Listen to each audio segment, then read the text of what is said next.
Baik, halo teman-teman. Saya akan mempresentasikan mengenai materi saya yaitu trauma and stressor related disorder. Pengertian trauma, tubrukan atau benturan yang mengakibatkan luka fisik yang berat akibat dari kejadian buruk atau tidak menyenangkan yang dimaknai secara mendalam oleh seorang. Nah, kejadian buruk atau kejadian tidak menyenangkan ini disebut dengan kejadian traumatik. Selanjutnya pengertian stres. Menurut para ahli, yang pertama, menurut Coleman, stres adalah sebuah fenomena sosio-psikofisiologi yang merupakan gabungan dari fungsi intelektual, perilaku, metabolisme, kekebalan tubuh, dan respon fisiologis lainnya terhadap stres, baik yang berasal dari dalam tubuh ataupun dari luar tubuh. Yang kedua, menurut Hans, stres adalah respon non-spesifik tubuh untuk permintaan apapun, apakah itu disebabkan oleh atau hasil dalam kondisi menyenangkan atau tidak menyenangkan. Kesimpulannya, stres merupakan respon stimulus dan interaksi psikologi, dan perilaku dari seorang individu dalam menyesuaikan diri dan menyelesaikan tekanan-tekanan atau beban baik yang datang dari dalam dirinya maupun dari luar atau lingkungan sekitarnya. Sumber stres. Pertama dari psikososial dan perilaku, berupa frustasi, konflik, tekanan, atau beban tugas. Itu dari bioekologi dan fisik, itu terdiri dari kebisingan, polusi, suhu, dan nutrisi. Selanjutnya, gangguan yang terkait dengan stres ini terdiri dari 3 jenis gangguan. Yang pertama, gangguan stres akut, gangguan stres pasca trauma, dan gangguan penyesuaian. Yang ketiga inilah yang akan kita bahas. Yang pertama, yaitu gangguan stres akut. Stres akut merupakan suatu gangguan mental yang dipicu oleh peristiwa-peristiwa traumatis yang pernah dihadapi, dialami, atau disaksikan. Nah, stres akut ini biasanya terjadi dalam 1 bulan setelah peristiwa traumatis, serta berlangsung paling tidak selama 3 hari dan dapat bertahan sampai dengan 1 bulan. Nah, gejala yang ditimbulkan oleh gangguan ini serupa dengan gejala yang dialami oleh individu penderita gangguan stres pasca trauma. Untuk pedoman diagnostik gangguan stres akut ini menurut PPDGJ 3. Ini ada banyak sekali dan akan saya bacakan hanya beberapa. Nanti selanjutnya teman-teman bisa melihat sendiri. Yang pertama, harus ada kaitan waktu yang jelas antara terjadinya pengalaman stres yang luar biasa, fisik atau mental, dengan onset dari gejala. Biasanya beberapa menit atau segera setelah kejadian. Selanjutnya, selain itu ditemukan gejala-gejala. Yang pertama, terdapat gambaran gejala campuran yang biasanya berubah-ubah. Selain gejala permulaan berupa keadaan terpaku, semua hal berikut dapat terlihat: depresi, ansietas, kemarahan, kecewa, hiperaktif, dan penarikan diri. Akan tetapi tidak satupun dari gejala tersebut yang mendominasi gambaran klinisnya untuk waktu yang lama. Yang kedua, pada kasus yang dapat dialihkan dari lingkup stresornya, gejala-gejala dapat menghilang dengan cepat. Dalam hal ini, di mana stres menjadi berkelanjutan atau tidak dapat dialihkan, gejala-gejala biasanya baru mereda setelah 24-48 jam. Dan biasanya hampir menghilang setelah 3 hari. Diagnosis ini tidak boleh digunakan untuk keadaan kambuh mendadak dari gejala-gejala pada individu yang sudah menunjukkan gangguan psikiatrik lainnya. Nah, selanjutnya kerentanan individu dan kemampuan menyesuaikan diri memegang peranan dalam terjadinya atau beratnya suatu reaksi stres akut. Selanjutnya, teman-teman bisa baca. Selanjutnya, kriteria diagnosis untuk reaksi stres akut menurut DSM-6-TR.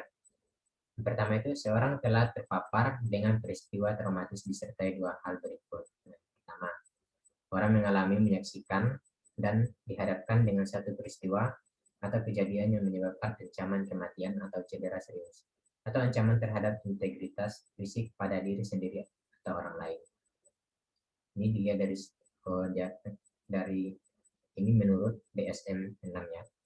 Nah, yang kedua, respon seorang terlibat dengan rasa takut hebat, tidak berdaya, atau horor. Nah, selanjutnya, baik saat mengalami atau setelah mengalami peristiwa menyedihkan, individu memiliki 3 atau lebih gejala disosiatif berikut. Yang pertama itu rasa subjektif dari mati rasa, detachment atau tidak adanya respon emosional, penurunan kesadaran lingkungan, Terus selanjutnya derealization, selanjutnya depersonalisasi, dan terakhir amnesia disosiatif. Nah, untuk yang poin kedua ini itu kurang lebih memiliki 3 gejala disosiatif di antara 5 yang telah tertulis tersebut. Selanjutnya, peristiwa traumatik yang terus-menerus dialami kembali dalam setidaknya satu dari hal berikut: gambar berulang, pengalaman, mimpi, ilusi, episode, kilas balik atau rasa menyenang, pengalaman atau tekanan pada paparan mengingat peristiwa traumatik. Selanjutnya, teman-teman bisa baca. Ini soalnya ada banyak sekali. Ini selanjutnya. Untuk yang terakhir itu, gangguan tidak disebabkan oleh efek fisiologis langsung dari suatu zat, misalnya penyalahgunaan obat atau kondisi medis umum. Tidak lebih baik dijelaskan oleh gangguan psikotik, singkat, dan tidak hanya eksaserbasi dari gangguan yang sudah ada sebelumnya pada aksis 1 atau 2. Nah, kita lanjut. Yang kedua yaitu gangguan stres pasca trauma. PTSD, Post Traumatic Stress Disorder, atau disebut juga dengan gangguan stres pasca trauma, adalah gangguan mental yang muncul setelah seseorang mengalami atau menyaksikan peristiwa yang tidak menyenangkan. PTSD merupakan gangguan kecemasan yang membuat penderita teringat pada kejadian traumatis. Nah, peristiwa traumatis yang dapat memicu PTSD antara lain perang, kecelakaan, bencana alam, dan pelecehan seksual. Lanjut, untuk pedoman diagnosis menurut PPDG 3. Yang pertama itu, diagnosis baru ditegakkan bila mana gangguan ini timbul dalam kurun waktu 6 bulan setelah kejadian traumatis berat. Masalah lain berkisar antara beberapa minggu sampai beberapa bulan, jarang melampaui 6 bulan. Kemungkinan diagnosa masih dapat ditegakkan apabila tertundanya waktu mulai saat kejadian dan onset gangguan melebihi 6 bulan. Asal saja manifestasi klinisnya adalah khas dan tidak dapat alternatif kategori gangguan lainnya. Selanjutnya, sebagai bukti tambahan selain trauma, harus didapatkan bayang-bayang atau mimpi-mimpi dari kejadian traumatik secara berulang-ulang atau flashback. Selanjutnya, gangguan otonomi. Gangguan efek dan kelainan tingkah laku semuanya dapat mewarnai diagnosis tetapi tidak khas. Terus, suatu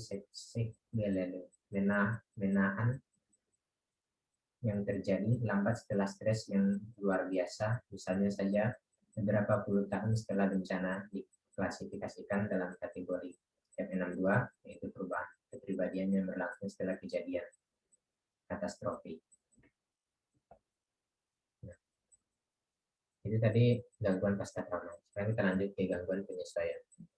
Gangguan penyesuaian merupakan respon emosional terhadap peristiwa stres. Stres melibatkan masalah keuangan, penyakit, medis, atau masalah hubungan. Gejala harus dimulai dalam waktu 3 bulan dari stresor. Hal ini dapat dalam kurang lebih 6 bulan atau kronis lebih dari 6 bulan. Oh, ini untuk yang gangguan akut itu kurang lebih 6 bulan atau kronis lebih dari 6 bulan. Untuk epidemiologinya, gangguan ini dapat terjadi pada semua usia, tetapi paling sering didiagnosis pada remaja. Pencetus umum menekankan masalah sekolah, penolakan orang tua, dan perceraian, dan penyalahgunaan zat, masalah perkawinan, perceraian, pindah ke lingkungan baru, dan masalah keuangan. Nah, salah satu diagnosis psikiatri yang paling umum untuk gangguan pasien dirawat di rumah sakit untuk masalah medis dan bedah.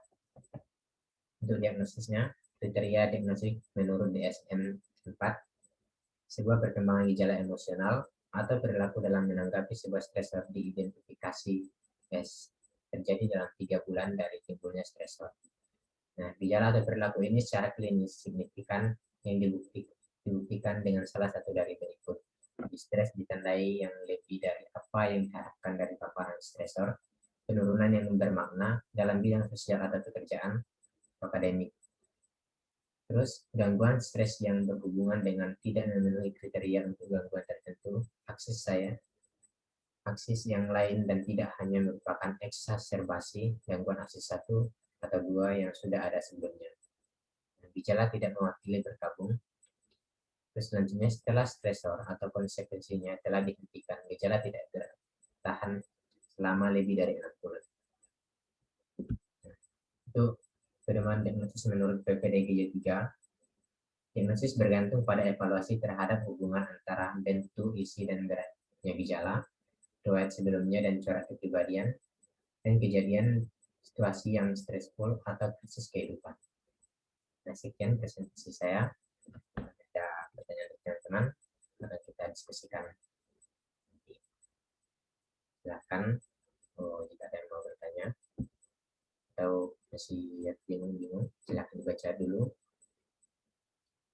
Sekian dan terima kasih.